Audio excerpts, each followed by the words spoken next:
गुरु जी की साजी नवाजी गुरु रूप गुरु प्यारी साध संगत जी। वाहिगुरु जी का खालसा वाहिगुरु जी की फतेह। गुरबाणी गुरु विच जो सतगुरु आपां नूं उपदेश बख्शिश कर रही, मारे सजे पातशाह समझाउंदे कि जो साडा सारियां दा मूल, साडा सारियां दा माता पिता है, उसने सारा जो खेल है ये खेल चलाई है। परमात्मा निरंकार तो ही ये सारा पसारा है। जो कुछ भी आप देख रहे हैं सारा उदों ही पैदा होया। परमात्मा जो निरंकार है उन्होंने कोई पैदा करने वाला नहीं, उन्होंने तो सारा कुछ पैदा होता है। जैसनों मारे फरमाउंदे थापिया ना जाए ईता ना होए आपे आप निरंजन सो, कि उन्होंने कोई थापन वाला नहीं, उन्होंने कोई साजन वाला नहीं, उन्होंने तो ही ये सारा खेल है जिहड़ा प्रगट होता है। संसार दे विच आपां देखते हैं साडा सारियां दे माँ प्यो हुंदे, परमात्मा जो ਉਹਦਾ कोई माँ प्यो नहीं है, क्योंकि उन्होंने कोई पैदा करने वाला नहीं है। तो मारे ही दस दे भी ना ਉਹਦਾ कोई माई बाप है, तो ना ही ਉਹਦਾ कोई रूप रंग रेख भेख है, कोई जात पात है, तो ना ही उन्होंने किसी किस्म की कोई भुख या प्यास लगती, वो पूरा रजिया पुजिया है। मारे फरमाउंदे ना तिस बाप न माए किन तू जाया, ना दस रूप न रेख वर्ण सवाया, ना तिस भुख प्यास रजा धाया। बई तैनों किसी किस्म की कोई भुख या प्यास नहीं, तू पूरा रजिया पुजिया। हुण मालक सानू सारियां नूं दातां देण वाला है, उन्होंने कोई भुख प्यास नहीं है, वो सानू सारियां नूं दिंदा है। इसलिए आप सारे उहदे जाचक उहदे मंगते हैं, तो वह दातां देण वाला एक ही परमात्मा वाहिगुरू। मारे कहंदे सब जाचक तू एको दाता ਮੰਗੇ ਹਾਸ ਬਸਾਰੀ। ਵੀ ਸਾਰੇ ਤੇਤੋਂ ਹੀ ਦਾਤਾਂ ਮੰਗਦੇ, ਤੇਰੇ ਹੀ ਦਰ ਤੋਂ ਤੂੰ ਸਾਰਿਆਂ ਨੂੰ ਦੇਣ ਵਾਲਾ, ਕਿਉਂਕਿ ਤੂੰ ਰੁੱਝਿਆ ਪੁੱਜਿਆ। ਜਿਹੜਾ ਆਪ ਰੱਜਿਆ ਪੁੱਜਿਆ ਉਹੀਓ ਦੂਸਰੇ ਨੂੰ ਰਜਾ ਸਕਦਾ। ਜੇ ਕੋਈ ਆਪ ਹੀ ਭੁੱਖਾ ਜਾਂ ਪਿਆਸਾ ਹੈ, ਉਹ ਕਿਸੇ ਦੀ ਪਿਆਸ ਜਾਂ ਕਿਸੇ ਦੀ ਭੁੱਖ ਉਹ ਕਿਵੇਂ ਬੁਝਾਏਗਾ, ਕਿਵੇਂ ਖਤਮ ਕਰੇਗਾ। ਇਸ ਵਾਸਤੇ ਫਿਰ ਆਪਣਾ ਜੋ ਸਾਹਿਬ ਸਾਡਾ ਸਾਰਿਆਂ ਦਾ, ਉਹ ਮਹਾਰਾਜ ਸੱਚੇ ਪਾਤਸ਼ਾਹ ਕਹਿੰਦੇ ਵੀ ਪੂਰਾ ਰੱਜਿਆ ਪੁੱਜਿਆ ਹੈ। ਤੇ ਜਿਹਨੇ ਆਪਣਾ ਮਾਲਕ, ਆਪਣਾ ਖਸਮ ਸਾਹਿਬ ਮਾਇਆ ਨੂੰ ਬਣਾ ਲਿਆ, ਕਾਲ ਨੂੰ ਬਣਾ ਲਿਆ, ਉਹਨਾਂ ਦੇ ਮਨ ਦੀ ਕਦੇ ਤ੍ਰਿਪਤੀ ਨਹੀਂ ਹੁੰਦੀ। ਉਹ ਭੁੱਖੇ ਹੀ ਰਹਿੰਦੇ, ਉਹ ਨੰਗੇ ਹੀ ਰਹਿੰਦੇ। ਮਹਾਰਾਜ ਕਹਿੰਦੇ ਵੀ ਜਿਹਦਾ ਮਾਲਕ ਆਪ ਹੀ ਨੰਗਾ, ਆਪ ਹੀ ਭੁੱਖਾ ਹੋਵੇ ਤੇ ਉਹਦਾ ਜਿਹੜਾ ਨਫਰ ਉਹ ਕਿੱਥੋਂ ਰੱਜ ਕੇ ਖਾਏ। ਜਿਸ ਕਾ ਸਾਹਿਬ ਨੰਗਾ ਭੁੱਖਾ ਹੋਏ, ਤਿਸ ਕਾ ਸਾਹਿਬ, ਤਿਸ ਕਾ ਨਫਰ ਕਿੱਥੋਂ ਰੱਜ ਖਾਏ। ਵੀ ਉਹ ਕਿੱਥੋਂ ਰੱਜ ਕੇ ਖਾਏਗਾ ਜਿਹੜਾ ਆਪ ਹੀ ਨੰਗਾ, ਆਪ ਹੀ ਭੁੱਖਾ। ਸੋ ਇਸ ਵਾਸਤੇ ਫਿਰ ਆਪਾਂ ਨੂੰ ਕਹਿੰਦੇ ਬਈ ਅਸੀਂ ਉਹਨੂੰ ਸੇਵਨਾ, ਉਹਦਾ ਸਿਮਰਨ ਕਰਨਾ ਜਿਹਦਾ ਕੋਈ ਮਾਈ ਬਾਪ ਨਹੀਂ ਹੈ, ਤੇ ਉਹਨੂੰ ਸਿਮਰਨ ਦੇ ਨਾਲ ਸਾਡੇ ਅੰਦਰੋਂ ਭੁੱਖ, ਪਿਆਸ, ਤ੍ਰਿਸ਼ਨਾ ਇਹ ਸਭ ਖਤਮ ਹੋ ਜਾਂਦੀ ਹੋਏਗੀ ਤਾਂ ਜੇ ਅਸੀਂ ਉਹਨੂੰ ਸਿਮਰਾਂਗੇ, ਜੇ ਅਸੀਂ ਉਹਨੂੰ ਧਿਆਵਾਂਗੇ, ਅਸੀਂ ਉਹਨੂੰ ਅਰਾਧਾਂਗੇ। ਉਹਦੇ ਵਾਸਤੇ ਫਿਰ ਸਾਨੂੰ ਗੁਰੂ ਦੀ ਮੱਤ ਦੀ ਲੋੜ ਪੈਂਦੀ ਹੈ। ਆਪਦੇ ਆਪ ਅਸੀਂ ਪਰਮਾਤਮਾ ਨੂੰ ਜਾਣ ਨਹੀਂ ਸਕਦੇ, ਆਪਣੇ ਆਪ ਅਸੀਂ ਉਹਨੂੰ ਮਿਲ ਨਹੀਂ ਸਕਦੇ, ਕਿਉਂਕਿ ਉਹਦਾ ਕੋਈ ਰੂਪ ਰੰਗ, ਕੋਈ ਰੇਖ ਭੇਖ, ਕੋਈ ਚੇਨ ਚੱਕਰ, ਕੋਈ ਵਰਨ ਜਾਤ ਨਹੀਂ। ਹੁਣ ਉਹਨੂੰ ਕੋਈ ਸਿੱਧਾ ਨਹੀਂ ਜਾਣ ਸਕਦਾ। ਸਿੱਧਾ ਉਹਨਾਂ ਨੂੰ ਜਨਾਉਂਦੇ ਜਿਨ੍ਹਾਂ ਤੇ ਪੂਰੇ ਪ੍ਰਸੰਨ ਹੁੰਦੇ ਨੇ। ਜਿਨ੍ਹਾਂ ਤੇ ਪੂਰੇ ਪ੍ਰਸੰਨ ਹੋ ਗਏ ਉਹਨਾਂ ਨੂੰ ਆਪਣਾ ਆਪਾ ਜਨਾ ਦਿੱਤਾ, ਆਪਣਾ ਆਪਾ ਬੁਝਾ ਦਿੱਤਾ। ਫਿਰ ਆਪਾਂ ਨੂੰ ਅੱਗੇ ਦੱਸਦੇ ਵੀ ਤੁਸੀਂ ਉਹਨਾਂ ਤੋਂ ਭੇਦ ਲਵੋ, ਉਹਨਾਂ ਤੋਂ ਸਮਝੋ। ਹੁਣ ਜਿਨ੍ਹਾਂ ਗੁਰਮੁਖਾਂ ਨੂੰ ਫਿਰ ਆਪਾਂ ਬੁਝਾਇਆ ਉਹ ਫਿਰ ਅੱਗੇ ਆਪਾਂ ਨੂੰ ਦੱਸਦੇ ਵੀ ਜੋ ਸਾਡਾ ਮਾਤਾ ਪਿਤਾ ਉਹਦਾ ਕੋਈ ਰੂਪ ਰੰਗ, ਕੋਈ ਰੇਖ ਭੇਖ ਨਹੀਂ ਹੈ। ਵੀ ਇੱਧਰ ਅਸੀਂ ਸੰਸਾਰ ਦੇ ਵਿੱਚ ਜੋ ਇਹ ਮਾਇਆ ਦੇ ਰੰਗ ਨੇ, ਤ੍ਰੈ ਗੁਣਾਂ 'ਚ ਰੰਗ ਨੇ, ਆਪ ਇਹਨਾਂ ਰੰਗਾਂ ਤੋਂ ਵੱਖਰਾ ਹੈ। ਮਹਾਰਾਜ ਫਰਮਾਉਂਦੇ ਰੂਪ ਨ ਰੇਖ ਨ ਰੰਗ ਕਿਛ, ਤ੍ਰੈ ਗੁਣ ਤੇ ਪ੍ਰਭ ਭਿੰਨ, ਤਿਸੇ ਬੁਝਾਏ ਨਾਨਕ ਜਿਸ ਹੋਵੇ ਸੋ ਪ੍ਰਸੰਨ। ਜਿਨ੍ਹਾਂ ਤੇ ਪੂਰੇ ਪ੍ਰਸੰਨ ਹੁੰਦੇ ਉਹਨਾਂ ਨੂੰ ਆਪਣਾ ਆਪਾ ਜਨਾਉਂਦੇ, ਆਪਣਾ ਆਪਾ ਬੁਝਾਉਂਦੇ। ਫਿਰ ਉਹ ਗੁਰਮੁਖ ਅੱਗੇ ਆਪਾਂ ਨੂੰ ਦੱਸਦੇ ਵੀ ਜੋ ਸਾਡਾ ਮਾਤਾ ਪਿਤਾ ਉਹ ਆ ਸੰਸਾਰ ਦੇ ਜਿਹੜੇ ਆਪਾਂ ਰੰਗ ਦੇਖਦੇ ਹਾਂ ਮਾਇਆ ਤੇ, ਇਹਨਾਂ ਰੰਗਾਂ ਤੋਂ ਵੱਖਰਾ, ਉਹਦਾ ਕੋਈ ਰੰਗ ਨਹੀਂ ਹੈ, ਉਹ ਪ੍ਰਕਾਸ਼ ਰੂਪ ਹੈ, ਜੋਤ ਸਰੂਪ ਹੈ।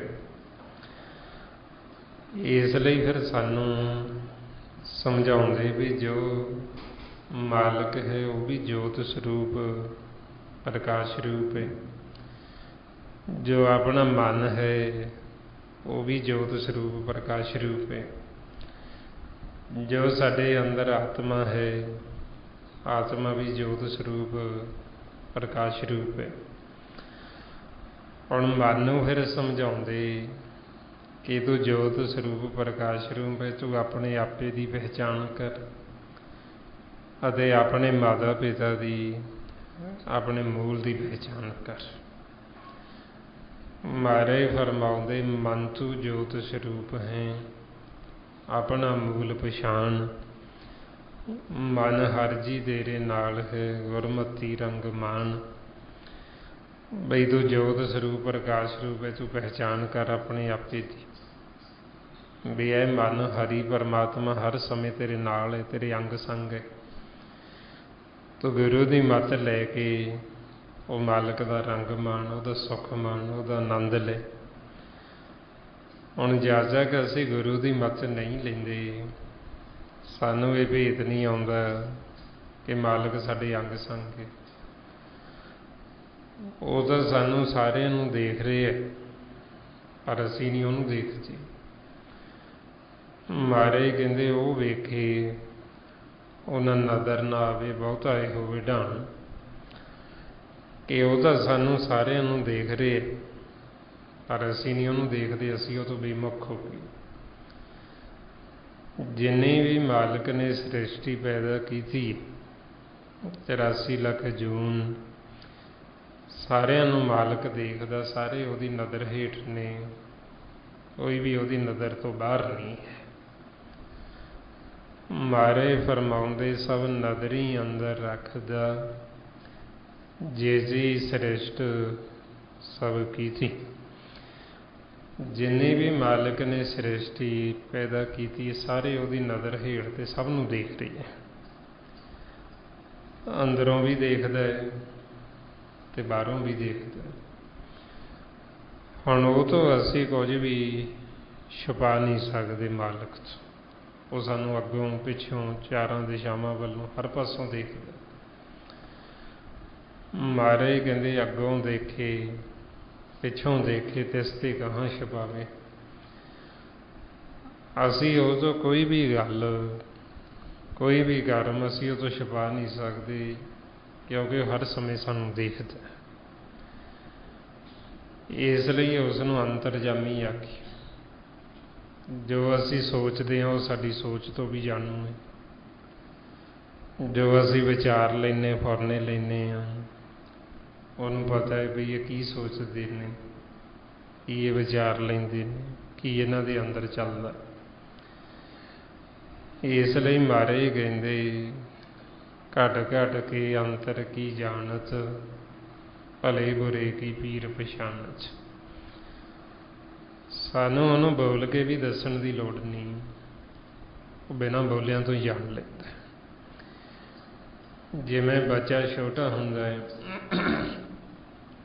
हजे वो बोलना भी नहीं जानता,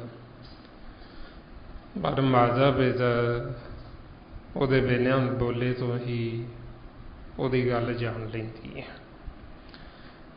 जे उन्होंने कोई दुख है तो उन्होंने पता लग जाता मां भी इनू तकलीफ है। सो इस करके संसारी माता पिता जे एक बच्चे का बिना बोले तो दुख तकलीफ समझ सकते हैं, उहदा साडा असल माता पिता अंतरजामी, वो जां फिर साडे अंदर दी जानदा ही जानदा। असीं चाहे बोल के दसीए चाहे ना दसीए फिर भी जानदा। हुण आपां नूं फिर समझाउंदे बई वो हर समय सानू देख रहे। मन नूं कहंदे तू ये ना समझ बई परमात्मा किते दूर है, बई जां वो सानू देखदा कि जां नहीं देखदा, जां पता नहीं साडी वो गल सुणदा कि जां नहीं सुणदा। वो हर समय साडी गल सुणदा भी है, वो हर समय सानू देखदा भी है, ते वो हर समय बोलदा भी है। वो चुप हुंदा ही नहीं। वो गल वखरी भी असीं नहीं सुणदे, पर वो बोलणों हटदा नहीं, वो लगातार बोली जाते।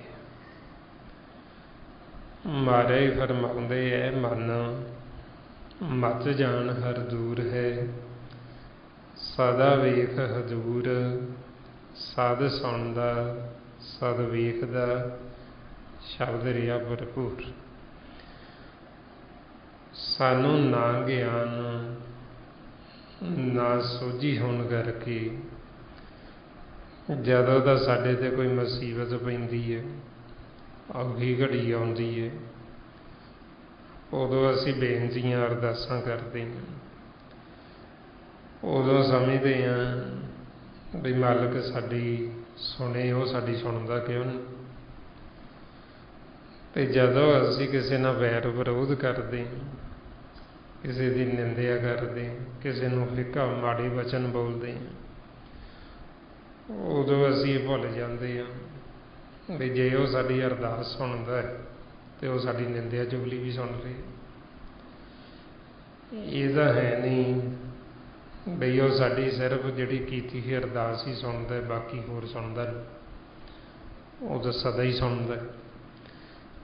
ਜੋ ਅਸੀਂ ਬੋਲਦੇ ਹਾਂ ਸਭ ਤੋਂ ਪਹਿਲਾਂ ਮਾਲਕ ਹੀ ਸੁਣਦਾ, ਉਸ ਤੋਂ ਬਾਅਦ 'ਚੋਂ ਅਸੀਂ ਆਵਾਜ਼ ਨੂੰ ਸੁਣਦੇ ਹਾਂ। ਜਿਵੇਂ ਹੁਣ ਆਪਾਂ ਬੋਲ ਰਹੇ ਹਾਂ, ਖਾਲੀ ਖੱਲਾ 'ਚ ਆਵਾਜ਼ ਜਾ ਰਹੀ ਹੈ, ਪਹਿਲਾਂ ਮਾਲਕ ਸੁਣਦਾ, ਫਿਰ ਉਹਦੇ ਵਿੱਚ ਦੀ ਅੱਗੇ ਆਵਾਜ਼ ਜਾਂਦੀ, ਫਿਰ ਅੱਗੇ ਆਪਾਂ ਸੁਣਦੇ। ਪਹਿਲਾਂ ਉਹ ਸੁਣੇਗਾ, ਫਿਰ ਅਸੀਂ ਸੁਣਾਂਗੇ। ਅਤੇ ਸਾਡੇ ਤੱਕ ਓਨੀ ਕੁ ਆਵਾਜ਼, ਓਨੀ ਕੀ ਉਹ ਅਸੀਂ ਸਮਝ ਪਾਵਾਂਗੇ, ਓਨੀ ਕੀ ਫੜ ਪਾਵਾਂਗੇ ਜਿੰਨੀ ਕੁ ਸਾਨੂੰ ਸਮਝਾਉਣਾ ਚਾਹੁੰਦਾ। ਬਾਕੀ ਗੱਲ ਸਾਨੂੰ ਸਮਝ ਨਹੀਂ ਲੱਗਣੀ, ਸਾਡੇ ਉੱਤੋਂ ਦੀ ਲੰਘ ਜਾਣੀ, ਸਾਨੂੰ ਸਮਝ ਨਹੀਂ ਆਉਣੀ, ਭੇਤ ਨਹੀਂ ਆਉਣਾ। ਓਨਾ ਕੀ ਅਸੀਂ ਸਮਝ ਪਾਵਾਂਗੇ ਜਿੰਨਾ ਕੁ ਉਹ ਸਮਝਾਉਣੀ ਚਾਹੁੰਦਾ। ਇਸ ਵਾਸਤੇ ਫਿਰ ਆਪਾਂ ਨੂੰ ਸਮਝਾਉਂਦੇ ਵੀ ਇਹ ਨਹੀਂ ਹੈ ਵੀ ਮਾਲਕ ਸਾਨੂੰ ਦੇਖਦਾ ਨਹੀਂ ਜਾਂ ਸਾਨੂੰ ਸੁਣਦਾ ਨਹੀਂ ਜਾਂ ਉਹ ਬੋਲਦਾ ਨਹੀਂ ਹੈ। ਉਹ ਹਰ ਸਮੇਂ ਹੀ ਸਾਨੂੰ ਦੇਖਦਾ ਹੈ ਅਤੇ ਹਰ ਸਮੇਂ ਸਾਡੀ ਸੁਣਦਾ। ਹੁਣ ਜਦੋਂ ਸਾਨੂੰ ਸੋਝੀ ਨਹੀਂ ਹੁੰਦੀ, ਭੇਦ ਨਹੀਂ ਹੁੰਦਾ, ਅਸੀਂ ਮਾਲਕ ਨੂੰ ਦੂਰ ਸਮਝਦੇ ਬਈ ਉਹ ਪਤਾ ਨਹੀਂ ਕਿੱਡੀ ਕੁ ਦੂਰ, ਕਿੱਥੇ ਚਲਾ ਗਿਆ ਹੈ, ਬਈ ਹੁਣ ਉਹ ਸੁਣਦਾ ਨਹੀਂ। ਆਪਾਂ ਨੂੰ ਸਮਝਾਉਂਦੇ ਬਈ ਉਹ ਹਰ ਸਮੇਂ ਸੁਣਦਾ ਹੈ, ਉਹ ਸਭ ਤੋਂ ਸਾਡੇ ਨੇੜੇ ਆ, ਉਹ ਦੂਰ ਹੈ ਹੀ ਨਹੀਂ। ਮਾਰੇ ਫਰਮਾਉਂਦੇ ਨਿਕਟ ਵਸੇ ਨਾ ਹੀ ਹਰ ਦੂਰੇ, ਕਿ ਉਹ ਸਾਡੇ ਨੇੜੇ ਵੱਸਦਾ, ਉਹ ਵੀ ਸਾਤੋਂ ਦੂਰ ਨਹੀਂ ਹੈ। ਉਹ ਨੇੜੇ ਵੱਸਦਾ ਹੋਇਆ ਦੂਰ ਅਸੀਂ ਉਦੋਂ ਸਮਝਦੇ ਜਦੋਂ ਅਸੀਂ ਭਰਮ 'ਚ, ਜਦੋਂ ਇਹ ਮਾਇਆ ਸਾਡੇ ਮਨ ਨੂੰ ਭਰਮ 'ਚ ਲੈ ਕੇ ਜਾਂਦੀ, ਫਿਰ ਅਸੀਂ ਮਾਲਕ ਨੂੰ ਦੂਰ ਸਮਝਦੇ, ਅਸੀਂ ਮਾਲਕ ਨੂੰ ਭੁੱਲ ਜਾਂਦੇ। ਇਹ ਮਾਇਆ ਹੀ ਸਾਨੂੰ ਪਰਮਾਤਮਾ ਦੀ ਆਵਾਜ਼, ਨਾਮ ਨੂੰ ਭੁਲਾ ਦਿੰਦੀ, ਮਾਲਕ ਦੇ ਚਰਨ ਤੋਂ ਸਾਨੂੰ ਦੂਰ ਲੈ ਜਾਂਦੀ। ਜਿਸ ਨੂੰ ਮਹਾਰਾਜ ਦੱਸਦੇ ਨ ਮਾਇਆ ਜਗਦੀਸ਼ ਗਸਾਈ ਤੁਮਰੇ ਚਰਨ ਵਿਸਾਰੀ, ਬਈ ਤੇਰੇ ਚਰਨ ਇਹ ਮਾਇਆ ਨੇ ਸਾਨੂੰ ਵਿਸਾਰ ਦਿੱਤੇ। ਤੈਨੂੰ ਜੇ ਅਸੀਂ ਭੁੱਲੇ ਹਾਂ ਤਾਂ ਇਹ ਮਾਇਆ ਨੇ ਸਾਨੂੰ ਭੁਲਾ ਦਿੱਤਾ। ਹੁਣ ਇਹ ਮਾਇਆ ਜਿਹੜੀ, ਮਾਇਆ ਨੇ ਵਿਚਾਰ ਔਰ ਨੇ, ਇਹ ਦੋ ਪ੍ਰਕਾਰ ਦੀ ਮਾਇਆ। ਇੱਕ ਮਾਇਆ ਜੋ ਇਹ ਤ੍ਰੈ ਗੁਣ ਜੋ ਸਾਡੇ ਅੰਦਰ ਵਿਚਾਰ ਚੱਲਦੇ, ਦੂਜੀ ਮਾਇਆ ਇਹ ਸਰੀਰ ਆਕਾਰ। ਹੁਣ ਮਹਾਰਾਜ ਦੱਸਦੇ ਬਈ ਇਹ ਦੇਖ ਦੇਖ ਕੇ, ਇਹ ਵਿਚਾਰਾਂ ਦੇ ਵਿੱਚ ਪੈ ਕੇ ਹੀ ਅਸੀਂ ਇਹ ਦ੍ਰਿਸ਼ਟ ਮਨ ਮਾਇਆ ਦੇ ਨਾਲ ਅੱਗੇ ਜੁੜ ਜਾਂਦੇ। ਇਹ ਉਹ ਮਾਇਆ ਹੈ ਜਿਹੜੀ ਸਾਨੂੰ ਮੋਹ ਦੇ ਵਿੱਚ ਪਾਉਂਦੀ ਹੈ ਅਤੇ ਮਾਲਕ 'ਚੋਂ ਦੂਰ ਕਰ ਦਿੰਦੀ ਹੈ। ਮਹਾਰਾਜ ਕਹਿੰਦੇ ਇਹ ਮਾਇਆ ਜਿਸ ਹਰ ਵਿਸਰੇ ਮੋਹ ਅਪਜੇ ਬਹੁ ਦੂਜਾ ਲਾਇਆ। ਬਈ ਇਹ ਉਹ ਮਾਇਆ ਹੈ ਜਿਹੜੀ ਵਿਚਾਰਾਂ ਰੂਪੀ ਮਾਇਆ, ਵਿਚਾਰ ਸਾਡੇ ਅੰਦਰ ਦੇ ਦੇ ਕੇ ਸਾਡਾ ਪਿਆਰ ਭਵਾ ਦਿੱਤਾ ਸੰਸਾਰ ਦੀਆਂ ਵਸਤੂਆਂ ਨਾਲ, ਆਕਾਰਾਂ ਦੇ ਨਾਲ, ਹੋਰ ਜਿਹੜੀਆਂ ਬੇਜਾਨ ਚੀਜ਼ਾਂ ਉਹਨਾਂ ਦੇ ਨਾਲ। ਹੁਣ ਉਹਨਾਂ ਦੇ ਨਾਲ ਮੋਹ ਪਿਆਰ ਹੋਣ ਕਰਕੇ प्यार पिया होने करके वो माया सानू खिडौने दिती जाती है। जिवें बच्चा छोटा हुंदा, छोटे बच्चे नूं ध्याने लाउण वास्ते माँ प्यो उहदे अगे खिडौने रख दिंदे भी जाके वो खिडौणिਆਂ नाल खेडी जावे। हुण वो खिडौणिਆਂ नूं जदों देखदा उन्हां दे नाल प्यार पा लैंदा, उन्हां नाल खेडी जांदा, वो माँ प्यो दा उहनूं चेता ही नहीं आउंदा। इसे तरह ही ये माया वो बच्चे नूं असीं छोटे खिडौणे दिंदे हां ते जदों असीं वड्डे हो जाने सानूं वड्डे खिडौणे दे दिंदी माया। पहलां बच्चे नूं वो छोटियां छोटियां गड्डियां दिंदे हां, जो वड्डे हो गए ने वड्डियां गड्डियां दे माया ले खिडौणे। पहलां छोटे घर बनाउंदे सी मिट्टी दे, थोड़े वड्डे हो गए वड्डे वड्डे घर बना लए, वो खिडौणे दे सी भी जाके खिडौणिਆਂ ਦੇ ਨਾਲ ਉਹਨਾਂ ਦੇ ਨਾਲ ही खेडी जावे, ਉਹਨਾਂ ਦੇ ਵਿੱਚ ही मगन हो जावे, परमात्मा ਨੂੰ भुੱਲ जावे, ਉਹਨੂੰ चेते ना करे। ਹੁਣ ਮਾਇਆ ਨੂੰ पता भी ये खिडौणे ਕਿਹੜਾ ਨੇ ਨਾਲ ਲੈ ਜਾਣ, ਇੱਥੇ ही ਛੱਡ ਜਾਣੇ, ਇੱਥੋਂ कुछ ਨਾਲ ਲੈ के नहीं जाना। ये सिर्फ सानू भुलाउण वास्ते, ये सानू खिडौण वास्ते, ये साडे मन नूं ध्याने लाउण वास्ते, परमात्मा नूं भुलाउण वास्ते ये फिर माया ने सानू ये खिडौणे दिते होए ताकि असीं इन्हां दे विच ही मस्त होए रहीए, मालक नूं चेते करिए। हुण उहिओ फिर असीं ये माया खिडौणे भी माया, ये माया दे नाल असीं इन्ना प्यार पा लिआ, इन्हां दे विच असीं ਵੱਜ गए, इन्हां नूं असीं इकट्ठे करना शुरू कर दिता। सारी उम्र जीव इकट्ठे ही करदा रहिंदा, इकट्ठे करदा करदा जन्म दिता होया समा खत्म हो जाता, जदों खत्म हुंदा वो सारे इत्थे ही रह जांदे, अंत बार सारा कुछ इत्थे छड्ड के चला जांदा। कौडी कौडी थोड़ा थोड़ा जोड़ के इन्ने इकट्ठे कीते। मारे कहते कबीर कौडी कौडी जोर के जोरे लाख करोड़, अंत की प्यार न किछ चलियो ली लंगोटी जोर। बई अंत समय नाल कुछ इतों गया नहीं, सारा कुछ इत्थे ही छड्ड इत्थे कौडी कौडी कंजूस कर करके जोड़ लिया, इकट्ठा कर लिया लखां करोड़ां, पर इथों नाल नहीं जांदा, कुछ इत्थे ही छड्ड जांदा। हुण आपां नूं फिर समझाउंदे भी वो धन पल्ले नाल बन्नो जिहड़ा तुसीं इथों नाल लिजा सकदे हो, वो है फिर नाम धन। नाम तो बिना होर इथों असीं कुछ नाल लिजा नहीं सकते, होर कोई चीज़ साडी सार नहीं लैंदी अखी। बाकी सारा इस नूं जो असीं ये खिडौणे इकट्ठे करदे नूं बिख जहर कह दित्ता। महाराज फरमाउंदे साध न चाले बिन भजन विख्या सगली शार, हर हर नाम कमावना नानक इहो धन सार।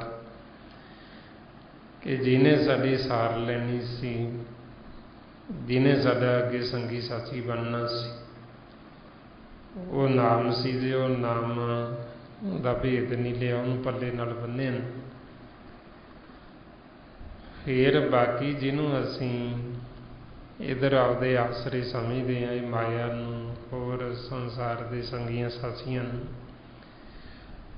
ये सब साडे आसरे, ये साडी टेक, ये झूठी है, ये सानूं फिर अंत समय पछताउणा पैंदा है।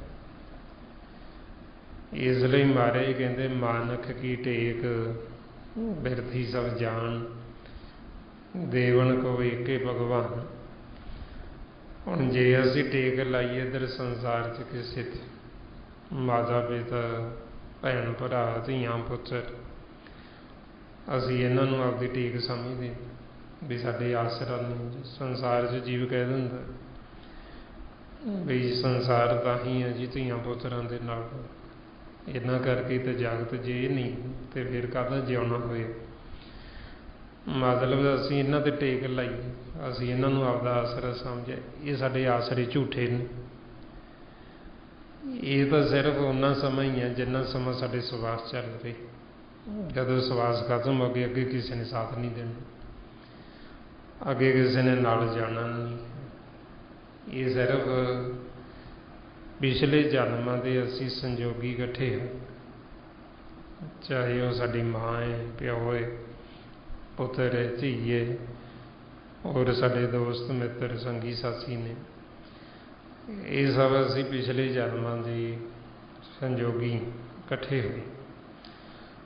ਜੇ ਆਖੀਏ ਵੀ ਇਹਨਾਂ 'ਚੋਂ ਸਾਡੇ ਨਾਲ ਕੋਈ ਤੋੜ ਨਿਭੇਗਾ, ਸਾਡਾ ਅੱਗੇ ਕੋਈ ਸਾਥ ਦੇਗਾ, ਸਾਥ ਕਿਸੇ ਨੇ ਨਹੀਂ ਦੇਣਾ। ਮਹਾਰਾਜ ਕਹਿੰਦੇ ਮਾਤ ਪਿਤਾ ਸੁਤ ਬੰਧ ਪਿਸ਼ਟ ਮੀਤ ਔਰ ਭਾਈ, ਪੂਰਵ ਜਨਮ ਕੇ ਮਿਲੇ ਸੰਜੋਗੀ ਅੰਤੇ ਕੋ ਨ ਸਹਾਈ। ਇਹ ਸਿਰਫ ਅਸੀਂ ਸੰਜੋਗੀ ਹਾਂ, ਅੰਤ ਸਮੇਂ ਇਹਨਾਂ 'ਚੋਂ ਸਾਡਾ ਕਿਸੇ ਨੇ ਸਹਾਈ ਹੋਣਾ। ਇਸ ਕਰਕੇ ਫਿਰ ਇਹਨਾਂ ਦੀ ਜਿਹੜੀ ਟੇਕ, ਜਿਹੜਾ ਇਹਨਾਂ ਦਾ ਆਸਰਾ, ਉਹ ਸਾਡੇ ਲਈ ਝੂਠਾ ਹੈ। ਜੇ ਅਸੀਂ ਸਿਰਫ ਇਹਨਾਂ ਕਰਕੇ ਜਿਉਂਦੇ ਵੀ ਸਾਡਾ ਤਾਂ ਇਹੋ ਸੰਸਾਰ ਨਹੀਂ ਜੀ, ਤੇ ਫਿਰ ਅਸੀਂ ਭਰਮ 'ਚ ਜਿਉਂ ਰਹੇ ਹਾਂ। ਇੱਕ ਦਿਨ ਸਾਡਾ ਇਹ ਭਰਮ ਟੁੱਟੇਗਾ, ਸਾਡਾ ਭਰਮ ਖਤਮ ਹੋਏਗਾ ਤੇ ਅਸੀਂ ਦੁਖੀ ਹੋਵਾਂਗੇ, ਅਸੀਂ ਅਸ਼ਾਂਤ ਹੋਵਾਂਗੇ। ਜੇ ਅਸੀਂ ਉਹੀਓ ਸਤਿਗੁਰਾਂ ਪਾਸੋਂ ਗਿਆਨ ਲੈ ਕੇ, ਸੋਝੀ ਲੈ ਕੇ, ਜੇ ਅਸੀਂ ਟੇਕ ਮਾਲਕ ਦੇ ਰੱਖੀਏ ਤੇ ਉਹ ਸਾਨੂੰ ਨਿਰਾਸ਼ ਨਹੀਂ ਹੋਣ ਦਿੰਦਾ, ਫਿਰ ਸਾਨੂੰ ਪਛਤਾਉਣਾ ਨਹੀਂ ਪੈਂਦਾ, ਸਾਨੂੰ ਦੁੱਖ ਨਹੀਂ ਝੱਲਣੇ ਪੈਂਦੇ, ਕਿਉਂਕਿ ਉਹ ਸਾਨੂੰ ਕਦੇ ਇਕੱਲਿਆਂ ਛੱਡਦਾ ਨਹੀਂ ਹੈ। ਨਾ ਉਹ ਸਾਨੂੰ ਇਸ ਲੋਕ 'ਚ ਛੱਡੇ, ਨਾ ਉਹ ਸਾਨੂੰ ਪਰਲੋਕ 'ਚ ਛੱਡੇ। ਇਸ ਵਾਸਤੇ ਜਦੋਂ ਸਾਡੀ ਮਾਲਕ ਨੇ ਬਾਂਹ ਫੜ ਲਈ, ਜਿਹਨੂੰ ਉਹਨੇ ਇੱਕ ਵਾਰ ਆਪਣਾ ਬਣਾ ਲਿਆ, ਫਿਰ ਉਹ ਉਹਨਾਂ ਦੇ ਔਗਣ ਨਹੀਂ ਦੇਖਦਾ, ਉਹਨਾਂ ਦਾ ਬਾਅਦ 'ਚੋਂ ਕੋਈ ਉਹ ਕੁਝ ਵੀ ਚੰਗਾ ਜਾਂ ਮਾੜਾ ਉਹ ਚਿਤਾਰਦਾ ਨਹੀਂ ਹੈ। ਮਹਾਰਾਜ ਕਹਿੰਦੇ ਜੋ ਜਨ ਪਾਰ ਬ੍ਰਹਮ ਆਪਣੇ ਕੀਨੇ ਤਿਨ ਕਾ ਬਹੁਰ ਕਿਸੇ ਨਾ ਵਿਚਾਰੇ। ਜਿਨ੍ਹਾਂ ਨੂੰ ਉਹਨੇ ਇੱਕ ਵਾਰ ਅਪਣਾ ਲਿਆ, ਜਿਨ੍ਹਾਂ ਨੂੰ ਆਪਣੇ ਬਣਾ ਲਿਆ, ਫਿਰ ਨਹੀਂ ਉਹਨਾਂ ਦਾ ਵਿਚਾਰਦਾ, ਫਿਰ ਉਹਨਾਂ ਦੀ ਬਾਂਹ ਉਹ ਕਦੇ ਛੱਡਦਾ ਨਹੀਂ। ਫਿਰ ਉਹ ਹਰ ਸਮੇਂ ਉਹਨਾਂ ਦੇ ਨਾਲ ਹੈ। ਇਸ ਵਾਸਤੇ ਫਿਰ ਆਪਾਂ ਨੂੰ ਸਤਿਗੁਰੂ ਸਮਝਾਉਂਦੇ ਕਿ ਜੇ ਅਸੀਂ ਆਸ ਮਾਲਕ 'ਤੇ ਰੱਖਾਂਗੇ ਤੇ ਸਾਨੂੰ ਨਿਰਾਸ਼ ਨਹੀਂ ਹੋਣਾ ਪਏਗਾ। ਜੇ ਅਸੀਂ ਆਸਾਂ ਇੱਧਰ ਰੱਖੀਆਂ ਸੰਸਾਰ 'ਤੇ ਕਿਸੇ 'ਤੇ ਉਹ ਫਿਰ ਸਾਨੂੰ ਨਿਰਾਸ਼ ਹੋਣਾ ਪੈਂਦਾ। ਮਹਾਰਾਜ ਸੱਚੇ ਪਾਤਸ਼ਾਹ ਦੱਸਦੇ, ਕਬੀਰ ਆਸਾ ਕੀਜੇ ਏਕ ਕੀ ਅਵਰੇ ਆਸ ਨਿਰਾਸ। ਵੀ ਜੇ ਤੁਸੀਂ ਸੁੱਖ ਦੀ ਆਸ ਰੱਖਣੀ ਤੇ ਇੱਕ ਤੋਂ ਰੱਖੋ, ਮਾਲਕ ਤੋਂ। ਜੇ ਤੁਸੀਂ ਹੋਰ ਕਿਸੇ ਤੋਂ ਸੁੱਖ ਦੀ ਆਸ ਰੱਖੀਏ, ਤੁਸੀਂ ਭਰਮ 'ਚੋਂ ਤੁਹਾਨੂੰ ਸੁੱਖ ਮਿਲੇਗਾ ਨਹੀਂ।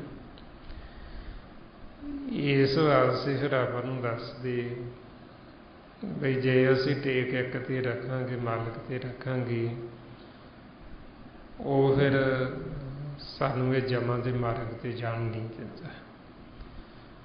ਉਹ ਸਾਨੂੰ ਔਖੀ ਘੜੀ ਉਹ ਸਾਨੂੰ ਦੇਖਣ ਨਹੀਂ ਦਿੰਦਾ। ਉਹਦਾ ਵੈਰਦ, ਉਹਦਾ ਸੁਭਾਅ ਹੈ, ਉਹ ਫਿਰ ਸਾਨੂੰ ਇਹ ਜਮਾਂ ਦੇ ਮਾਰਗ 'ਤੇ ਨਹੀਂ ਜਾਣ ਦਿੰਦਾ, ਸਾਨੂੰ ਬੇਇੱਜ਼ਤ ਨਹੀਂ ਹੋਣ ਦਿੰਦਾ, ਕਿਉਂਕਿ ਅਸੀਂ ਉਹਦੇ 'ਤੇ ਟੇਕ ਰੱਖੀ, ਉਹਨੂੰ ਅਸੀਂ ਆਪਦਾ ਆਸਰਾ ਬਣਾਇਆ। ਹੁਣ ਇਸ ਵਾਸਤੇ ਫਿਰ ਆਪਾਂ ਨੂੰ ਸਮਝਾਉਂਦੇ ਵੀ ਉਹਦੇ ਲਈ ਸਾਨੂੰ ਇਹ ਸਤਸੰਗਤ ਕਰਨੀ ਪੈਂਦੀ। ਜਦੋਂ ਅਸੀਂ ਸਤਸੰਗਤ ਕਰਦੇ ਹਾਂ, ਨਾਲ ਨਾਲ ਸਿਮਰਨ ਕਰਦੇ, ਸਾਨੂੰ ਗਿਆਨ ਹੁੰਦਾ, ਫਿਰ ਇਹ ਸਾਨੂੰ ਪਤਾ ਲੱਗਦਾ ਬਈ ਇਹ ਸੰਸਾਰ ਦੇ ਜਿਨ੍ਹਾਂ ਨੂੰ ਅਸੀਂ ਆਪਦਾ ਆਸਰਾ ਟੇਕ ਬਣਾਈ, ਇਹ ਝੂਠੀਆਂ। ਬਈ ਇਹਨਾਂ ਨੇ ਅੱਗੇ ਤਾਂ ਸਾਨੂੰ ਸਾਧ ਕੀ ਦੇਣਾ, ਸੁੱਖ ਕੀ ਦੇਣਾ, ਇਹ ਤਾਂ ਇੱਥੇ ਸੰਸਾਰ ਦੇ ਵਿੱਚ ਹੀ ਆਪਾਂ ਦੇਖਦੇ। ਜਿਹੜੇ ਜੀਵ ਸਤ ਸੰਗਤ ਨਹੀਂ ਕਰਦੇ, ਸਿਮਰਨ ਨਹੀਂ ਕਰਦੇ, ਉਹ ਦੁੱਖ ਹੀ ਦੇਣਗੇ। ਉਹ ਆਪ ਸ਼ਾਂਤ ਨੇ, ਆਪ ਦੁਖੀ ਨੇ, ਤੇ ਅੱਗੇ ਵੀ ਦੁੱਖ ਪੈਦਾ ਕਰਦੇ ਨੇ। ਉਹ ਫਿਰ ਆਪਾਂ ਦੇਖਦੇ ਹੀ ਹਾਂ ਸੰਸਾਰ 'ਚ, ਘਰ ਘਰ ਦੇ ਵਿੱਚ ਲੜਾਈਆਂ ਝਗੜੇ, ਬੈਰ ਵਿਰੋਧ, ਈਰਖਾ ਨਫ਼ਰਤ, ਅਸ਼ਾਂਤੀ, ਦੁੱਖ, ਕਲਾ ਕਲੇਸ਼, ਤੇ ਉਹ ਧਰਮ ਦੀ ਅਗਨ ਦੇ ਵਿੱਚ ਮਨ ਜਲਦੇ ਪਏ, ਛੱਡਦੇ ਪਏ। ਹੁਣ ਜਿਹੜਾ ਮਨ ਆਪ ਜਲ ਰਿਹਾ, ਤੇ ਉਦੋਂ ਤੁਸੀਂ ਸੁੱਖ ਦੀ ਆਸ ਰੱਖੋ। ਇੱਕ ਜੀਵ ਜਲ ਰਿਹਾ, ਉਹਨੂੰ ਆਖੋ ਵੀ ਉਹ ਜਲਦਾ ਹੋਇਆ ਸਾਨੂੰ ਦੂਸਰੇ ਨੂੰ ਸੁੱਖ ਦੇ। ਹੁਣ ਉਹ ਜਿਹੜਾ ਆਪ ਜਲ ਰਿਹਾ, ਉਹ ਤੋਂ ਸੁੱਖ ਦੀ ਉਮੀਦ ਰੱਖਣੀ, ਇਹ ਸਾਡੀ ਅਗਿਆਨਤਾ ਹੈ। ਵੀ ਜਿਹੜਾ ਆਪ ਜਲ ਰਿਹਾ, ਆਪ ਅਗਿਆਨਤਾ ਦੇ ਵਿੱਚ ਦੁਖੀ ਹੋ ਰਹੀ ਹੈ, ਤੇ ਉਹ ਸਾਨੂੰ ਸੁੱਖ ਕਦੋਂ ਦੇਗਾ? ਕਿਉਂਕਿ ਅਸੀਂ ਉਹੀਓ ਚੀਜ਼ ਦੇ ਸਕਦੇ ਹਾਂ ਜਿਹੜੀ ਸਾਡੇ ਕੋਲ ਹੈ। ਹੁਣ ਇਹ ਸਰੀਰ ਨੂੰ ਘਰ ਕਹਿੰਦੇ ਨੇ। ਹੁਣ ਇਹ ਘਰ ਦੇ ਵਿੱਚ ਜਿਹੜੀ ਚੀਜ਼ ਸਾਡੇ ਕੋਲ ਹੋਏਗੀ, ਅਸੀਂ ਉਹੀਓ ਦੇਵਾਂਗੇ। ਜਿਵੇਂ ਆਪਣੇ ਘਰ ਦੇ ਵਿੱਚ ਜੋ ਚੀਜ਼ ਹੁੰਦੀ, ਆਪਣੇ ਘਰ ਕੋਈ ਆਉਂਦਾ ਹੈ, ਆਪਾਂ ਉਹਨੂੰ ਉਹ ਚੀਜ਼ ਦੇ ਸਕਦੇ ਹਾਂ ਜਿਹੜੀ ਸਾਡੇ ਕੋਲ ਹੈਗੀ। ਜਿਹੜੀ ਚੀਜ਼ ਸਾਡੇ ਘਰ ਹੈ ਹੀ ਨਹੀਂ, ਉਹ ਅਸੀਂ ਦੂਸਰੇ ਨੂੰ ਦੇਵਾਂਗੇ ਕਿੱਥੋਂ? ਹੁਣ ਜੇ ਅਸੀਂ ਆਪ ਦੁਖੀ ਹਾਂ, ਸਾਡਾ ਮਨ ਆਪ ਸ਼ਾਂਤ ਹੈ, ਸਾਡਾ ਮਨ ਆਪ ਦੁਖਦਾ, ਈਰਖਾ ਵੈਰ ਵਿਰੋਧ ਦੇ ਵਿੱਚ ਚੱਲ ਰਿਹਾ, ਤੇ ਅਸੀਂ ਆਖੀਏ ਅਸੀਂ ਦੂਸਰੇ ਨੂੰ ਸੁੱਖ ਦੇ ਰਹੇ। ਸੁੱਖ ਕਿਵੇਂ ਦੇਵਾਂਗੇ? ਸੁੱਖ ਦੇਣ ਵਾਸਤੇ ਪਹਿਲਾਂ ਅਸੀਂ ਆਪ ਤਾਂ ਸੁਖੀ ਹੋਈਏ। ਜੇ ਅਸੀਂ ਆਪ ਸੁਖੀ ਹੋਵਾਂਗੇ ਫੇਰ ਹੀ ਦੇ ਸਕਾਂਗੇ। ਜਦੋਂ ਅਸੀਂ ਸਾਡੇ ਕੋਲ ਆਪ ਹੀ ਸੁੱਖ ਨਹੀਂ, ਤੇ ਫਿਰ ਅਸੀਂ ਅੱਗੇ ਸੁੱਖ ਦੇਵਾਂਗੇ ਕਿਵੇਂ? ਜਿਹੜੀ ਚੀਜ਼ ਸਾਡੇ ਕੋਲ ਹੈ ਹੀ ਨਹੀਂ, ਉਹ ਅਸੀਂ ਦੇਵਾਂਗੇ ਕਿੱਥੋਂ? ਹੁਣ ਇਹੀਓ ਕਾਰਨ ਸੰਸਾਰ ਦੇ ਵਿੱਚ, ਅਗਿਆਨਤਾ ਦੇ ਵਿੱਚ ਜੀਵ ਦਿੰਦੇ ਸਾਰੇ ਦੇਣ ਲੱਗੇ ਇੱਕ ਦੂਸਰੇ ਨੂੰ, ਵੀ ਅਸੀਂ ਸੁੱਖ ਦਿੰਦੇ। ਹੁਣ ਉਹ ਪਰ ਪਹੁੰਚ ਕਿਸੇ ਕੋਲ ਪਹੁੰਚਦਾ ਹੀ ਨਹੀਂ। ਮਾਂ ਪਿਓ ਕਹਿੰਦੇ ਅਸੀਂ ਆਪਦੇ ਬੱਚਿਆਂ ਨੂੰ ਸੁੱਖ ਦਿੰਦੇ, ਬੱਚੇ ਕਹਿੰਦੇ ਅਸੀਂ ਆਪਦੇ ਮਾਂ ਪਿਓ ਨੂੰ ਸੁੱਖ ਦਿੰਦੇ।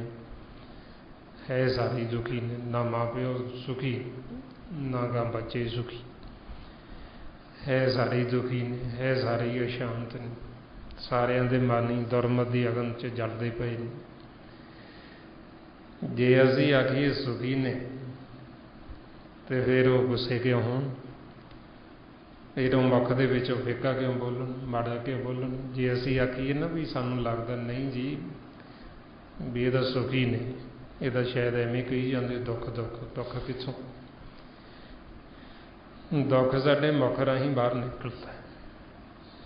ਦੁੱਖ ਸਾਨੂੰ ਪਤਾ ਲੱਗਦਾ ਜਦੋਂ ਜੀ ਬੋਲਦਾ।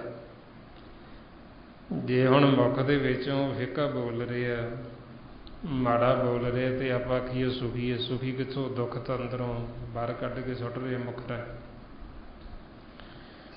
ਕੋਈ ਜੀਵ ਕਿਸੇ ਦੀ ਨਿੰਦਿਆ ਕਰ ਰਿਹਾ, ਤੇ ਅਸੀਂ ਆਖੀਏ ਸੁਖੀ ਬੜਾ, ਉਹ ਦੁੱਖ ਤਾਂ ਅੰਦਰੋਂ ਮੁੱਖ ਰਾਹੀਂ ਬਾਹਰ ਕੱਢ ਕੇ ਸੁੱਟਦਾ। ਦੁੱਖ ਦਾ ਤਾਂ ਅੰਦਰੋਂ ਭਰਿਆ ਪਿਆ ਹੈ। ਇਸ ਵਾਸਤੇ ਜਦੋਂ ਸਾਨੂੰ ਗਿਆਨ ਹੁੰਦਾ, ਸਾਡੇ ਕੋਲ ਗਿਆਨ ਦੀ ਅੱਖ ਆਉਂਦੀ ਹੈ, ਫਿਰ ਸਾਨੂੰ ਪਤਾ ਲੱਗਦਾ ਬਈ ਸੰਸਾਰ ਦੇ ਵਿੱਚ ਸੁਖੀ ਕੌਣ ਹੈ ਤੇ ਦੁਖੀ ਕੌਣ ਨੇ। ਨਹੀਂ ਤਾਂ ਜਦ ਤੱਕ ਸਾਡੇ ਕੋਲ ਗਿਆਨ ਨਹੀਂ ਹੁੰਦਾ, ਅਸੀਂ ਇਹੀਓ ਸਮਝਦੇ ਹਾਂ ਵੀ ਜਿਹਦੇ ਕੋਲ ਘਰ-ਬਾਰ ਚੰਗਾ ਇਹ ਸੁਖੀ, ਜਿਹਦੇ ਕੋਲ ਜ਼ਮੀਨ ਜਾਇਦਾਦ ਬਹੁਤੀ ਹੈ ਇਹ ਸੁਖੀ, ਜਿਹਦੇ ਕੋਲ ਕਾਰੋਬਾਰ ਚੰਗਾ ਇਹ ਸੁਖੀ ਹੈ। ਅਸੀਂ ਸਮਝਦੇ ਹਾਂ ਵੀ ਜਿਹਦੇ ਕੋਲ ਨਹੀਂ ਉਹ ਦੁਖੀ ਹੈ, ਵੀ ਜਿਹਦੇ ਕੋਲ ਹੈਗਾ ਸਾਰਾ ਕੁਛ ਇਹ ਬੜੇ ਸੌਖੇ ਨੇ ਜੀ। ਆਮ ਜੀਵ ਕਹਿ ਦਿੰਦੇ ਜਿਹਦੇ ਕੋਲ ਪੈਸਾ ਧੇਲਾ ਜ਼ਿਆਦਾ ਇਹ ਬੜੇ ਸੌਖੇ ਨੇ ਜੀ। ਸੁੱਖ ਤਾਂ ਉਹਨਾਂ ਦੇ ਮੁੱਖ 'ਚੋਂ ਪਤਾ ਲੱਗਣਾ ਜਦੋਂ ਨਿਕਲਦਾ ਕੀ ਹੈ ਵੀ ਕਿੱਡੇ ਕੁ ਸੌਖੇ ਨੇ। ਸੁੱਖ ਦਾ ਕਾਰਨ ਇਹ ਨਹੀਂ ਜੇ ਅਸੀਂ ਆਖੀਏ ਵੀ ਬਾਹਰੀ ਖਿਡੌਣੇ ਜਿਹੜਾ ਇਹ ਸੁੱਖ ਦਾ ਕਾਰਨ ਹੈ। ਜੇ ਸਾਡੇ ਕੋਲ ਗੁਰੂ ਦੀ ਮੱਤ ਨਹੀਂ, ਜੇ ਅਸੀਂ ਸਤਸੰਗਤ ਨਹੀਂ ਕੀਤੀ, ਫਿਰ ਇਹਦੇ ਸੁਖੀ ਕੋਈ ਨਹੀਂ ਹੈ, ਇੱਥੇ ਸਭ ਦੁਖੀ ਦੁਖੀ ਨੇ। ਤਾਈਓ ਮਹਾਰਾਜ ਸੱਚੇ ਪਾਤਸ਼ਾਹ ਨੇ ਇਹ ਸਾਡੇ ਜੀਵਨ ਦੀ ਹਾਲਤ ਦੇਖ ਕੇ ਦੱਸਿਆ, ਨਾਨਕ ਦੁਖੀ ਆ ਸਭ ਸੰਸਾਰ। ਮਹਾਰਾਜ ਕਹਿੰਦੇ ਸਾਰਾ ਸੰਸਾਰ ਹੀ ਦੁਖੀ ਹੈ। ਸੁਖੀ ਸਿਰਫ ਉਹੀਓ ਗੁਰਮੁਖ ਨੇ ਜਿਹੜੇ ਮਾਲਕ ਨਾਲ ਜੁੜੇ ਨੇ, ਜਿਹੜੇ ਨਾਮ ਦੇ ਨਾਲ ਜੁੜੇ, ਜਿਨ੍ਹਾਂ ਨੂੰ ਪਾਰ ਬ੍ਰਹਮ ਪਰਮਾਤਮਾ ਨੇ ਆਪਦੇ ਬਣਾ ਲਏ, ਉਹ ਸੁਖੀ ਹੋ ਗਏ। ਬਾਕੀ ਸਭ ਇੱਥੇ ਦੁੱਖ ਦੇ ਨਾਲ ਭਰੀ ਹੋਈ, ਦੁੱਖ ਦੀਆਂ ਪੰਡਾਂ। ਜਦੋਂ ਇਕੱਠੇ ਹੁੰਦੇ ਉਹ ਦੁੱਖ ਦੀਆਂ ਪੰਡਾਂ ਖੋਲ੍ਹਦੇ, ਦੁੱਖ ਹੀ ਦੁੱਖ ਨਿਕਲਦਾ ਵਿੱਚ। ਜਿਸ ਨੂੰ ਮਹਾਰਾਜ ਕਹਿੰਦੇ ਦੁੱਖ ਕੀਆਂ ਪੰਡਾਂ ਖੋਲੀਆਂ, ਸੁੱਖ ਨਾ ਨਿਕਲਿਓ ਕੋਈ। ਦੁੱਖ ਵਿੱਚ ਜੀਓ ਜਲਾਇਆ, ਦੁਖੀਆ ਚੱਲਿਆ ਰੋਈ। ਦੁੱਖ ਦੇ ਵਿੱਚ ਹੀ ਇੱਧਰ ਜੀ ਜਲਦਾ ਰਹਿੰਦਾ ਹਰ ਸੰ। ਤੇ ਇਹਨੂੰ ਹੀ ਜੀਵ ਕਹਿੰਦੇ ਸੰਸਾਰ 'ਚ ਦੁੱਖ ਸੁੱਖ ਕਰਨਾ, ਵੀ ਆਓ ਬੈਠੇ ਹੋ ਗਏ ਇਕੱਠੇ ਹੋ ਕੇ ਢਿੱਡ ਫਰੋਲੀਏ, ਦੁੱਖ ਸੁੱਖ ਕਰੀਏ। ਦੁੱਖ ਸੁੱਖ ਕੀ ਹੈ? ਨਿੰਦਿਆ। ਦੁੱਖ ਸੁੱਖ ਕੀ ਹੈ? ਵੀ ਜਿਹਦੇ ਨਾਲ ਵਿਚਾਰ ਮਿਲਦੇ ਉਹਦੀ ਉਸਤਤ ਕਰੋ, ਜਿਹਦੇ ਨਾਲ ਨਹੀਂ ਮਿਲਦੇ ਉਹਦੀ ਨਿੰਦਿਆ ਕਰੋ। ਹੁਣ ਇਹਨੂੰ ਇਹ ਨਹੀਂ ਪਤਾ ਜੀਵਨ ਨੂੰ ਵੀ ਜਿਹਨੂੰ ਮੈਂ ਦੁੱਖ ਸੁੱਖ ਕਹਿ ਕੇ ਬੈਠ ਕੇ ਕਰਦਾ, ਇਹ ਦੋਵੇਂ ਚੀਜ਼ਾਂ ਸਾਡੇ ਲਈ ਸਜ਼ਾ ਦਾ ਕਾਰਨ ਬਣਦੀਆਂ। ਜੇ ਅਸੀਂ ਕਿਸੇ ਦੀ ਉਸਤਤ ਕਰਦੇ ਹਾਂ, ਉਹ ਵੀ ਝੂਠੀ ਕਰਦੇ ਹਾਂ ਅਸੀਂ, ਕਿਉਂਕਿ ਅਸੀਂ ਸਵਾਰਥੀ ਹੁੰਦੇ ਹਾਂ। ਸਵਾਰਥ ਕਰਕੇ ਜੇ ਕੋਈ ਸਾਡਾ ਕੰਮ ਸਵਾਰ ਦਿੰਦਾ, ਅਸੀਂ ਉਹਦੀ ਉਸਤਤ ਕਰਨ ਲੱਗ ਜਾਂਦੇ, ਬੜਾ ਚੰਗਾ ਹੈ, ਇਹ ਤਾਂ ਬੜਾ ਬੀਬਾ। ਅਤੇ ਜਿਹਦੇ ਨਾਲ ਸਾਡੇ ਵਿਚਾਰ ਨਹੀਂ ਮਿਲਦੇ ਉਹਦੀ ਅਸੀਂ ਨਿੰਦਿਆ ਕਰਦੇ, ਬੜਾ ਮਾੜਾ ਹੈ। ਹੁਣ ਮਹਾਰਾਜ ਕਹਿੰਦੇ ਇਹ ਦੋਵੇਂ ਕਰਕੇ ਅਸੀਂ ਦੁੱਖ ਵਧਾਉਂਦੇ ਹਾਂ, ਦੋਵੇਂ ਕਰਕੇ ਅਸੀਂ ਹੋਰ ਰੋਗੀ ਹੁੰਦੇ ਹਾਂ। ਇਸ ਵਾਸਤੇ ਫਿਰ ਸਤਿਗੁਰੂ ਕਹਿੰਦੇ ਵੀ ਇਹ ਦੋਵੇਂ ਛੱਡਣੀਆਂ, ਉਸਤਤ ਨਿੰਦਾ ਦੋ ਤੇ ਅੱਗੇ ਖੋਜੇ ਪਦ ਨਿਰਵਾਣਾ। ਬਈ ਅਸੀਂ ਨਿਰਵਾਣ ਪਦ ਦੀ ਖੋਜ ਕਰਨੀ, ਅਸੀਂ ਉਸਤਤ ਨਿੰਦਿਆ ਦੋਵੇਂ ਛੱਡਣੀ। ਜਿਵੇਂ ਨਿੰਦਿਆ ਮਾੜੀ ਹੈ, ਉਸਤਤ ਵੀ ਮਾੜੀ ਹੈ। ਉਸਤਤ ਅਸੀਂ ਮਾਲਕ ਦੀ ਕਰਨੀ, ਜੋ ਸਾਡਾ ਮਾਤਾ ਪਿਤਾ ਨਿਰੰਕਾਰ ਦੀ ਕਰਨੀ, ਵਾਹਿਗੁਰੂ ਦੀ ਕਰਨੀ। ਅਸੀਂ ਉਹਦੀ ਉਸਤਤ ਕਰੀਏ, ਉਹਦੇ ਪਿਆਰਿਆਂ ਦੀ ਉਸਤਤ ਕਰੀਏ ਜਿਹੜੇ ਉਹਨੂੰ ਮਿਲੇ ਨੇ, ਫਿਰ ਤਾਂ ਇਹ ਸਾਡੀ ਉਸਤਤ ਕੀਤੀ ਪ੍ਰਵਾਨ ਹੈ। ਜੇ ਅਸੀਂ ਸੰਸਾਰ ਦੇ ਵਿੱਚ ਜਿਹੜਾ ਮਾਇਆ 'ਚ ਰੱਤਾ ਹੈ ਉਹਦੀ ਉਸਤਤ ਕਰਾਂਗੇ, ਉਹ ਤਾਂ ਅਸੀਂ ਅਗਿਆਨਤਾ ਵੱਸੋਂ ਕੀ ਕਰਦੇ, ਉਹਦੀ ਸਾਨੂੰ ਸਜ਼ਾ ਮਿਲਦੀ।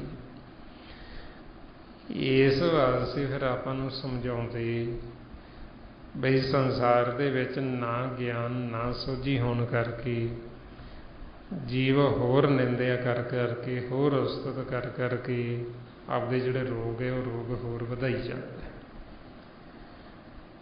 ਰੋਗ ਦੇ ਵਿੱਚ ਹੀ ਮਨਮੁਖ ਜੰਮਦਾ, ਰੋਗ 'ਚ ਹੀ ਮਰ ਜਾਂਦਾ, ਅਤੇ ਉਹਦਾ ਜਿਹੜਾ ਰੋਗ ਹੈ ਖਤਮ ਹੀ ਨਹੀਂ ਹੁੰਦਾ, ਸਾਰੀ ਉਮਰ ਵਿਲਕਦਾ ਹੀ ਰਹਿੰਦਾ।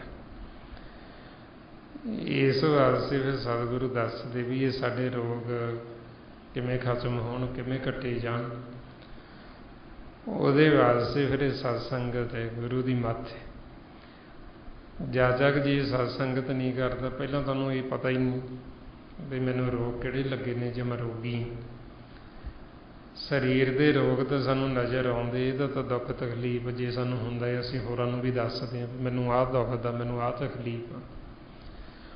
ਜਿਹੜੇ ਮਨ ਦੇ ਰੋਗ ਨੇ ਉਹਨਾਂ ਦਾ ਤਾਂ ਸਾਨੂੰ ਗਿਆਨ ਹੀ ਨਹੀਂ ਹੈ, ਸਾਨੂੰ ਪਤਾ ਹੀ ਨਹੀਂ ਵੀ ਮਨ ਹੈ ਕੀ ਹੈ, ਮਨ ਨੂੰ ਰੋਗ ਕਿਹੜੇ ਲੱਗੇ ਅਤੇ ਉਹਨਾਂ ਰੋਗਾਂ ਦਾ ਦਾਰੂ ਕੀ ਹੈ। ਆਪਾਂ ਨੂੰ ਗੁਰੂ ਨਾਨਕ ਦੇਵ ਜੀ ਨੇ ਸਮਝਾਇਆ ਵੀ ਪਹਿਲਾਂ ਸਾਡਾ ਮਨ ਰੋਗੀ ਹੁੰਦਾ ਹੈ, ਫਿਰ ਉਸ ਤੋਂ ਬਾਅਦ ਦੇ ਵਿੱਚ ਤਨ ਦੇ ਵਿੱਚ ਰੋਗ ਆਉਂਦੇ ਨੇ। ਜਦੋਂ ਸਾਡਾ ਮਨ ਰੋਗੀ ਹੋ ਜਾਂਦਾ, ਫਿਰ ਇਹ ਤਨ ਦੇ ਵਿੱਚ ਜਦੋਂ ਰੋਗ ਪ੍ਰਵੇਸ਼ ਹੁੰਦੇ, ਫਿਰ ਇਹ ਦਾਰੂ ਜਿਹੜੀ ਸਾਡੇ ਮਨ ਨੂੰ ਲੱਗਦੀ ਨਹੀਂ ਹੈ। ਜਦੋਂ ਸਾਡਾ ਮਨ ਰੋਗ ਰਹਿਤ ਹੋ ਜਾਏਗਾ, फिर साडे जिहड़ियां दुख तकलीफां बहुतियां तां मन करके असीं मानसिक रोगी, तन दे रोगी नहीं असीं मानसिक तौर पर ज़्यादा रोगी हैं, मन दे रोगी। ये हुण मन नूं रोग लगदे काहतों, क्यों मन रोगी हुंदा? जदों ये परमेश्वर परमात्मा नूं भुलदा फिर ये मन रोगी हुंदा, ते इहनूं ऐसे रोग लगदे जिहदा फिर वैद संसार के डॉक्टर इहदा कोई इलाज कर नहीं सकते। महाराज गुरु नानक देव जी फरमाउंदे, खसम वसार कीए रस भोग, तां तन उठ खलोए रोग, मन अंधे को मिले सजाए, वैद न भोले दारू लाई। बई मन जदों परमात्मा नूं भुल गया फिर इहनूं सज़ा मिलदी, फिर ये रोगी हो जाता। फिर इहनूं ऐसे रोग लगदे जिहड़े वैद कोई दारू नहीं कर सकते, क्योंकि मन दिसदा नहीं। जिहड़ा रोगी है ये सूखम है, ये दिखाई नहीं दिंदा। शरीर तो दिसदा, मन नहीं दिंदा। इस करके आउण वाले समय दे विच जो गुरु नानक देव जी ने भविष्यवाणी कीती है, बई जे जीव इसे तरह ही अज्ञानता च ही रहे, इसे तरह ही एक दूसरे नाल दुख फरोलते रहे, निंदिया चुगली करते रहे, फिर उन्होंने ऐसे दुख ऐसे रोग लगणगे भी जिन्हां दा कोई इलाज होएगा ही। वो संसारी डॉक्टरां पास जाणगे, उन्होंने कहणगे भी असीं ठीक नहीं, भी साडा इलाज करो। वो जदों उन्हां दीयां रिपोर्टां कराउणगे उन्हां दे विच कुछ आउणा ही नहीं, उन्होंने कहना तुसीं ठीक हो,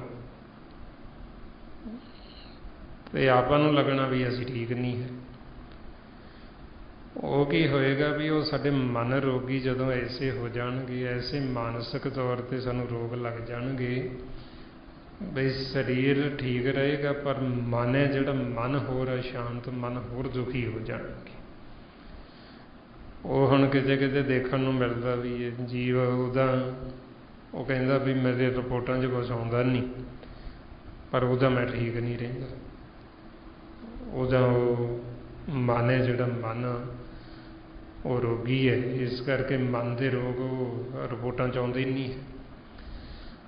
ये तो सिर्फ तन दियां आपां डॉक्टरां पास जाने, वो तन की रिपोर्ट करा लैणगे, तन का रोग ठीक कर देणगे। मन है जिहड़ा उहदा तां वो कर ही नहीं सकते कोई इलाज। इस वास्ते फिर मन का चैकअप कराने वास्ते आपां नूं सतसंग च आउणा पैंदा। जदों फिर आप इत्थे सतगुरां पास आउणे आ फिर ये आपां नूं दसदी सारा साडा अंदर दा भी साडे मन नूं किहड़े रोग लगे, काहतों मन रोगी है, मेरे रोगां दा दारू की है, किवें मन दे रोग ठीक होने। वो फिर सानूं भेद आउंदा, ते फिर सानूं जदों भेद आउंदा फिर आपां ये मन दे रोगां वास्ते उद्यम करदे आ। फिर असीं चाहुंदे आ भी असीं ठीक होईए। जद तक सानूं पता ही नहीं असीं तन वास्ते तो भजे फिरदे दिन रात, मन वास्ते तो भजदे ही नहीं, मन वास्ते तो कुछ करते ही नहीं।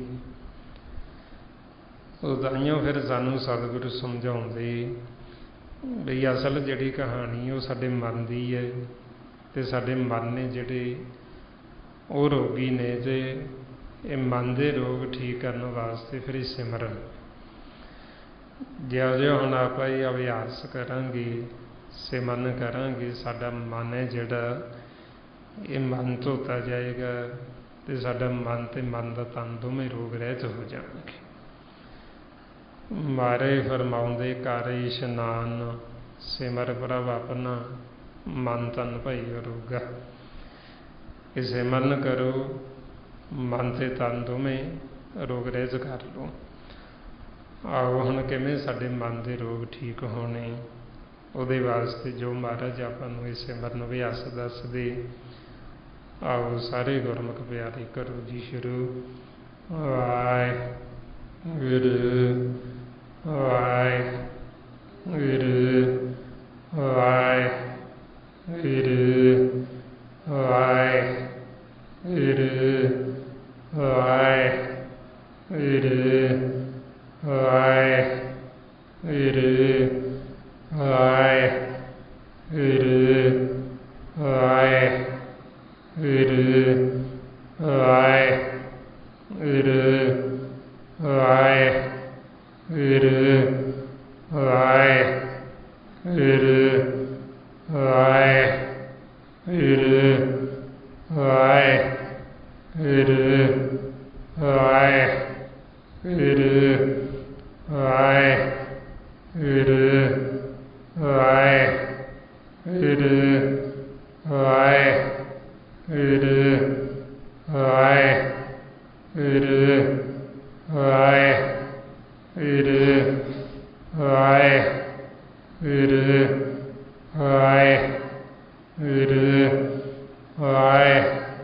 ਵਾਹਿਗੁਰੂ ਜੀ ਕਾ ਖਾਲਸਾ ਵਾਹਿਗੁਰੂ ਜੀ ਕੀ ਫਤਿਹ। ਇਸ ਤਰੀਕੇ ਨਾਲ ਗੁਰਮੁਖੋ ਜਿਉਂ-ਜਿਉਂ ਆਪਾਂ ਇਹ ਅਭਿਆਸ ਕਰਦੇ ਹਾਂ, ਇਹਦੇ ਨਾਲ ਸਾਡੇ ਮਨ ਦੇ ਰੋਗ, ਦੁੱਖ ਤਕਲੀਫਾਂ ਘਟਦੀਆਂ ਨੇ। ਹੁਣ ਜਿਹੜੇ ਕਰਮ ਕਰਕੇ ਸਾਡੇ ਇਹ ਮਨ ਦੇ ਰੋਗ ਠੀਕ ਹੋਣੇ, ਆਪਾਂ ਉਹ ਕਰਨਾ ਹੈ। ਉਹਦੇ ਵਾਸਤੇ ਫਿਰ ਇਹ ਕਰਮ ਸਿਮਰਨ ਨੇ। ਜਿਹੜਾ ਕਰਮ ਕਰਕੇ ਸਾਡੇ ਰੋਗ ਵੱਧ ਜਾਣੇ, ਆਪਾਂ ਉਹ ਨਹੀਂ ਕਰਨਾ। ਉਹ ਹੈ ਫਿਰ ਜਦੋਂ ਅਸੀਂ ਕਿਸੇ ਦੀ ਨਿੰਦਿਆ ਕਰਦੇ ਜਾਂ ਅਸੀਂ ਕਿਸੇ ਦੀ ਨਿੰਦਿਆ ਸੁਣਦੇ ਹਾਂ, ਬੈਠ ਕੇ ਅਸੀਂ ਹੋਰਾਂ ਦੀਆਂ ਗੱਲਾਂ ਕਰਦੇ ਹਾਂ, ਉਹ ਅਸੀਂ ਅਗਿਆਨਤਾ ਬਸ ਹੋ ਕੇ ਅਸੀਂ ਹੋਰ ਰੋਗ ਵਧਾਈ ਜਾਂਦੇ ਹਾਂ।